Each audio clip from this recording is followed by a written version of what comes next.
भारत पाकिस्तान में टकराव के बाद हुए सीज फायर के बीच एक बार फिर ट्रंप चौधरी बनने की कोशिश कर रहे हैं। दरअसल मोदी सरकार जहां लगातार भारत पाकिस्तान के बीच किसी तीसरे पक्ष की मध्यस्थता को सिरे से खारिज कर रही है और बार बार ये कह रही है कि ये समझौता भारत और पाकिस्तान के संवाद के बाद हुआ है, बावजूद इसके ट्रंप बार बार आगे आकर भारत पाकिस्तान में हुए सीज फायर का क्रेडिट लेने के लिए बेताब है। और एक बार फिर ट्रंप ने कुछ ऐसा ही किया और कहते हुए दावा किया कि भारत पाकिस्तान की जंग को अमेरिका ने रुकवाया, नहीं तो बात परमाणु हमले तक पहुंच जाती। जिसके बाद एक बार फिर ट्रंप विवादों में आ गए और सवाल ये उठने लगे कि ट्रंप बार बार भारत पाकिस्तान के बीच हुए सीज फायर का क्रेडिट लेने के लिए इतना बेताब क्यों है। अमेरिकी राष्ट्रपति डोनाल्ड ट्रंप ने शुक्रवार को ओवल ऑफिस में एलन मस्क के साथ मीडिया को संबोधित करते हुए एक बार फिर भारत और पाकिस्तान के बीच सैन्य टकराव खत्म करने का श्रेय लिया। उन्होंने कहा कि अमेरिकी हस्तक्षेप से दोनों देशों के बीच संभावित परमाणु संघर्ष को रोकने में मदद मिली। प्रेस ब्रीफिंग के दौरान ट्रंप ने कहा कि हमने भारत और पाकिस्तान को लड़ने से रोका। मेरा मानना है कि ये परमाणु आपदा में बदल सकता था। अमेरिकी राष्ट्रपति स्थिति को शांत कराने में अपनी भूमिका के लिए दोनों देशों के नेताओं और अपने प्रशासन को धन्यवाद दे रहे हैं। वहीं व्यापार संबंधी चिंताओं पर बोलते हुए ट्रंप ने कहा कि हम उन लोगों के साथ व्यापार नहीं कर सकते जो एक दूसरे पर गोलियां चलाते हैं और संभावित रूप से परमाणु हथियारों का उपयोग करते हैं। उन्होंने दोनों देशों की सहयोग करने की इच्छा की सराहना की और अमेरिका की सैन्य शक्ति और नेतृत्व का हवाला देते हुए वैश्विक संघर्षों को रोकने में अमेरिका की व्यापक भूमिका पर भी जोर दिया। We stopped India and Pakistan from fighting. I believe that could have turned out into a nuclear disaster. And I want to thank the leaders of India, the leaders of Pakistan, and I want to thank my people also. We talked trade. And we said we can't trade with people that are shooting at each other and potentially using nuclear weapons. And they're great leaders in those countries, and they understood and they agreed. And that all stopped, and we're stopping others from fighting also, because ultimately we can fight better than anybody. We have the greatest military in the world. We have the greatest leaders in the world. We put one of them in charge of the Joint Chiefs of Staff, as you know, General Raisin Kane. And we wiped out ISIS, completely wiped out ISIS in 3 weeks. They said it would take 5 years, and we did it in 3 weeks. And that's the way it is, but we don't want to have to use our military. We want to be peace through strength when we can. हालांकि भारत का कहना है कि पाकिस्तान के साथ हालिया युद्ध विराम एक द्विपक्षीय निर्णय था, जो दोनों देशों के बीच सैन्य संचालन महानिदेशक के बीच हुई वार्ता के माध्यम से सीधे तौर पर लिया गया था। भारत ने लगातार तीसरे पक्ष की मध्यस्थता के किसी भी दावे को खारिज किया और इस बात पर बल दिया कि यह समझौता नई दिल्ली और इस्लामाबाद के बीच सीधे संवाद का परिणाम है। इसका अमेरिका के साथ ट्रेड डील के लिए चल रही वार्ता से कोई संबंध नहीं है। 13 मई को राष्ट्रपति डोनाल्ड ट्रंप ने अपने प्रशासन को ट्रेड के माध्यम से दोनों देशों के बीच युद्ध विराम कराने का श्रेय दिया था।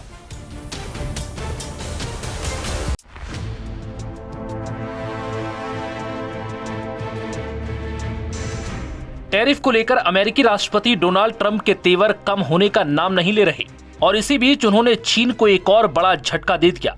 शुक्रवार को ट्रंप ने विदेशी स्टील आयात पर टैरिफ को दोगुना करने की घोषणा की, जिससे टैरिफ की दर मौजूदा 25% से बढ़कर 50% हो जाएगी।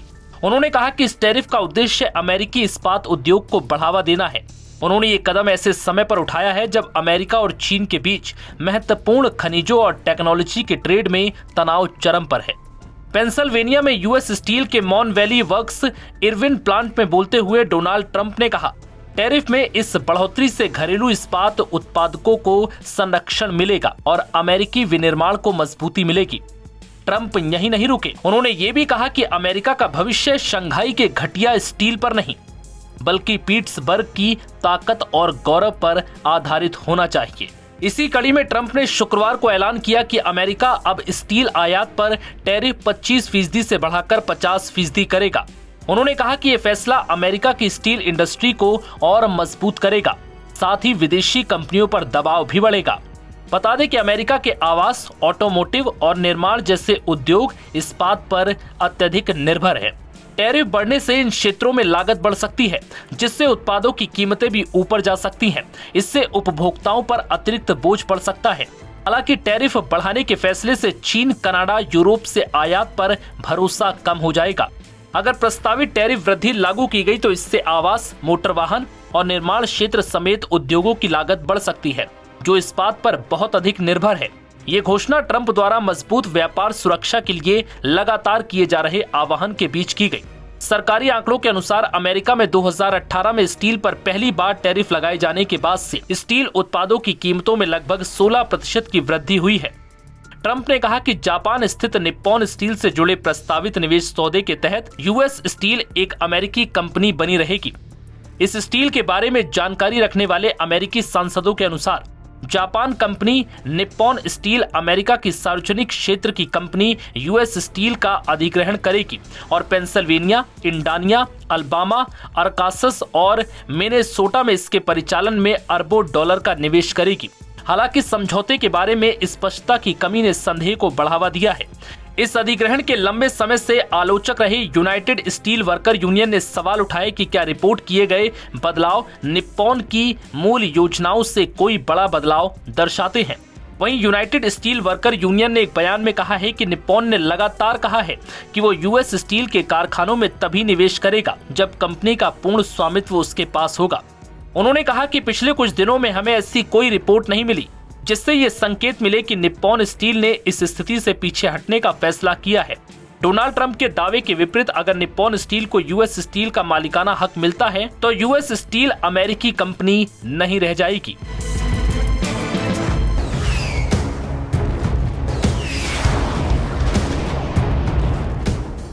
भारत ने पाक में मौजूद आतंक के गढ़ को ध्वस्त किया तो पाकिस्तान को खूब मिर्ची लगी। ऑपरेशन सिंदूर के जवाब में पाकिस्तान ने ड्रोन और मिसाइलें दागनी शुरू कर दी। जिस वक्त पाकिस्तान भारत की तरफ आंख उठाने की जहमत कर रहा था, उसी वक्त बीएलए ने पाक फौज के काफिले को उड़ा दिया। बीएलए के खौफ से पाक सेना के जवान चौकी छोड़कर भाग गए। अब जानकारी सामने आ रही कि पाकिस्तान में बलूचिस्तान की आजादी के लिए जंग लड़ रहे सशस्त्र समूह बलूच लिबरेशन आर्मी ने सुराब शहर पर नियंत्रण स्थापित कर लिया है। शुक्रवार को समूह ने दावा किया कि उनके लड़ाकों ने सुराब शहर में बैंकों, पुलिस स्टेशनों समेत प्रमुख सरकारी प्रतिष्ठानों पर कब्जा कर लिया है। बीएलए के प्रवक्ता जियान बलोच ने मीडिया को दिए एक बयान में कहा कि हमारे लड़ाकों ने सुराब शहर पर पूरा नियंत्रण कर लिया है और दुश्मन के सभी सैन्य, प्रशासनिक और वित्तीय ढांचे को पंगु बना दिया है। उन्होंने बताया कि शहर पर कब्जे के लिए 3 घंटे का ऑपरेशन चलाया। इस दौरान बीएलए लड़ाकों ने शहर के सभी महत्वपूर्ण स्थानों और राजमार्गों पर कब्जा कर लिया। इस दौरान लेवी police station, DC office, guest house और बैंकों पर नियंत्रण किया जा चुका है। प्रवक्ता ने यह भी कहा कि ऑपरेशन के दौरान लड़ाकों ने लेवी और पुलिस कर्मियों को हिरासत में ले लिया है। पुलिस स्टेशनों और डीसी कार्यालयों की सुरक्षा चौकियों से 30 क्लाशिनकोव व दूसरे हथियार और युद्ध उपकरण जब्त किए गए हैं। इनकी तस्वीरें भी समूह ने जारी की हैं। समूह ने बताया कि हिरासत में लिए गए कर्मियों को उनकी बलूच पहचान के आधार पर सशर्त रिहा कर दिया गया है। बीएलए लड़ाकों ने पाकिस्तानी सेना की 3 गाड़ियों, राज्य के गोदामों, 1 गेस्ट हाउस और 3 बैंकों पर आग लगा दी। 2 वाहनों को कब्जे में ले लिया है। बलूच लड़ाकों ने सुराब पर कब्जा उसी दिन हुआ जब पाकिस्तानी आर्मी चीफ असीम मुनीर बलूचिस्तान की राजधानी क्वेटा के कमांड और स्टाफ कॉलेज के दौरे पर थे। डीसी कार्यालय पर कब्जे के दौरान असिस्टेंट कमिश्नर हिदायतुल्लाह बुलेदी की मौत हो गई। बीएलए प्रवक्ता ने बताया कि बुलेदी ने हमला करने का प्रयास किया। इसके बाद उन्हें काबू करके कमरे में बंद कर दिया गया। दुर्भाग्य से कमरे में दम घुटने पर उनकी मौत हो गई। बीएलए ने इसे एक आकस्मिक घटना बताया है। सुराब शहर पर पूरी तरह से नियंत्रण के अलावा बीएलए ने क्वेटा कराची मुख्य राजमार्ग और सुराब गदर नेशनल हाईवे पर चेक पॉइंट करके राज्य में होने जाने वाली आवाजाही पर कड़े प्रतिबंध भी लगा दिए हैं। बलूच ग्रुप का कहना है कि जब तक बलूचिस्तान को आजादी नहीं मिल जाती तब तक हमारी जंग जारी रहेगी। पाकिस्तान में इस कांड के बाद में हड़कंप मचा हुआ है। पीएम शहबाज शरीफ से लेकर आर्मी चीफ असीम मुनीर के पैरों के नीचे से जमीन खिसक गई है। बीएलए लड़ाकों ने पाकिस्तानी सेना के सिट्टी पिट्टी गुम कर दी है। वो लगातार आगे की ओर बढ़ते जा रहे हैं और अब बलोच आर्मी का साफ कहना है कि जब तक हम पूरी तरह से बलूचिस्तान को आजाद नहीं करा लेते तब तक हम चैन से नहीं बैठेंगे। आजादी जब तक हमको नहीं मिलेगी तब तक हमारा ये युद्ध पाकिस्तान से जारी रहेगा।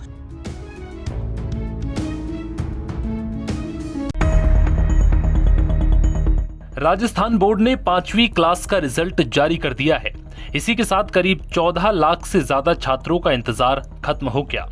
इस बार भी लड़कियों ने बाजी मारी। राजस्थान बोर्ड 5वीं परीक्षा में 95.74% लड़कियां पास हुईं, जबकि लड़कों का पासिंग प्रतिशत 92.71% रहा। इस साल का पास प्रतिशत कुल मिलाकर 97.47% रहा है, जो कि पिछले साल के 97.06% से ज्यादा दर्ज किया गया। परीक्षा परिणाम शिक्षा संकुल जयपुर से घोषित किया गया। शिक्षा मंत्री मदन दिलावर ने भीलवाड़ा से वीडियो कॉन्फ्रेंसिंग के माध्यम से जुड़कर नतीजे जारी किए। बता दें कि 5वीं बोर्ड में कोई स्टूडेंट फेल नहीं होगा, बल्कि 33% से कम अंक लाने वाले स्टूडेंट को फिर से एग्जाम देना होगा। 5वीं बोर्ड परीक्षा 7 अप्रैल से 17 अप्रैल तक आयोजित की गई थी।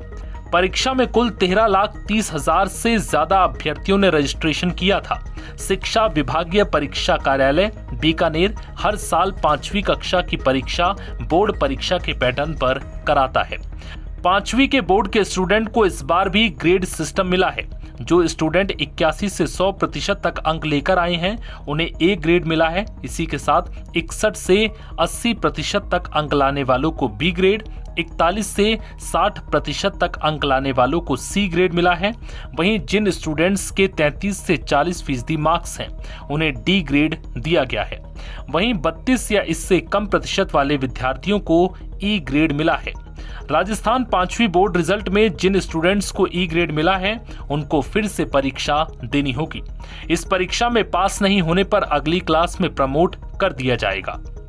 इसके साथ ही फेल वाले विषयों को फिर से पढ़ना होगा। पिछले साल राजस्थान में 5वीं का रिजल्ट 29 मई को जारी हुआ था। 2024 में 5वीं बोर्ड की परीक्षा 30 अप्रैल से 4 मई के बीच हुई थी, लेकिन इस साल ये परीक्षाएं 7 अप्रैल से 17 अप्रैल के बीच आयोजित हुई। लास्ट ईयर राजस्थान बोर्ड 5वीं में कुल 97.06% बच्चे पास हुए थे। लास्ट ईयर करीब 14 लाख बच्चों ने 5वीं बोर्ड की परीक्षा दी थी। इस साल भी ये संख्या तकरीबन इतनी ही थी। पिछले साल राजस्थान बोर्ड 5वीं की परीक्षा में 13,93,000 छात्र पास हुए थे। इनमें लड़कियों का पासिंग प्रतिशत 97.23% था, जबकि लड़कों का पासिंग प्रतिशत 96.89% था। छात्र अपना रिजल्ट rajshaladharpan.nic.in या rajresult.nic.in, rajeduboard.rajasthan.gov.in पर देख सकते हैं।